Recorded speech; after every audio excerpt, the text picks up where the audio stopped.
I materiali didattici sono fondamentali per supportare i docenti nelle loro attività quotidiane, per supportarli ma anche sostenerli e per dare soprattutto dai materiali in grado di diversificare, di approfondire maggiormente le loro attività. I materiali didattici che le scuole furlane hanno prodotto in questi anni sono importantissimi e sono tantissimi. In te biblioteche filologiche furlane noi possiamo chiamare circa 600 titoli che sono 600 materiali poi o manco elaborati che le scuole si hanno prodotto.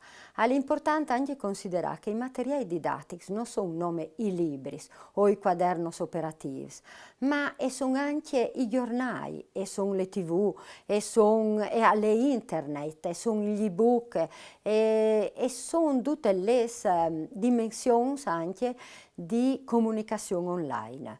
Quindi noi di circoscrivi il materiale didattico nome alle produzioni librarie.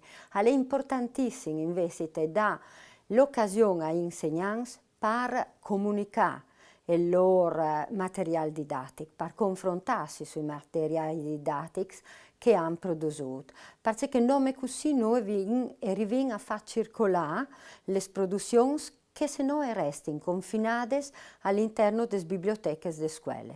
Due sono i libri che secondo me possono aiutare gli insegnanti a portare in avanti il metodo CLIL in le scuole.